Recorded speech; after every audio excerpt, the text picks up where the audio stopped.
L'opposition syrienne tend la main vers Israël. Hier, nous vous diffusions cet entretien exclusif d'un ancien général de l'armée d'Assad qui lançait un appel au Premier ministre israélien. Il n'est pas la seule figure de l'opposition syrienne prête à définir de nouvelles relations avec Israël. Reportage Mathias Inbar et Maël Benoliel à Istanbul. Un hôtel de luxe à Istanbul. Ces hommes sont des Syriens, des opposants au régime de Bachar al-Assad. C'est dans cette grande mégalopole turque qu'ils mènent leur combat, loin du terrain, loin des armes.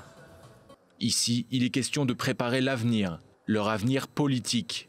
Un avenir qui passe aussi par Israël.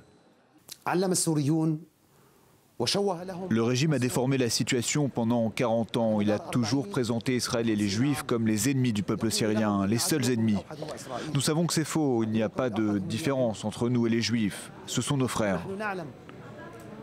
Une fois qu'on aura renversé le régime, nous agirons pour rétablir la paix en Syrie, dans les pays du monde et dans les pays voisins. Nous avons assez souffert comme ça. Et à l'origine de ce semblant de dialogue avec Israël, Mendy Safadi, un Israélien issu de la communauté druze et ancien directeur adjoint du ministère du Negev et de la Galilée. Depuis plus de 15 ans, il s'affaire à tisser des liens avec le monde arabe, qu'il soit ou non officiellement mandaté par le gouvernement israélien. Il y a des choses qui doivent être faites en prévision du jour où Assad tombera. Il n'est dans l'intérêt d'aucun Israélien de voir des éléments hostiles et extrémistes, des terroristes prendre place le long de notre frontière avec la Syrie. Même si la plupart des groupes rebelles, en particulier ceux liés aux frères musulmans et à Al-Qaïda, ne cachent pas leur velléité contre Israël. D'autres, appartenant à l'armée syrienne libre, se disent plus modérés et en appellent même à l'appui logistique du seul pays démocratique de la région. Le peuple syrien, en tant que peuple du monde, a besoin du soutien de tout le monde. Il a besoin que le monde se tienne à ses côtés.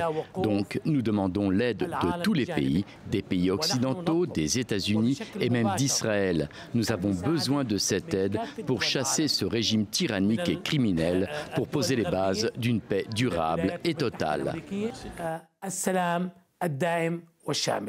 Des propos qui pourraient corroborer ceux d'un commandant militaire israélien de la région nord. Pour ce dernier, des contacts auraient été clairement établis entre l'armée israélienne et des rebelles.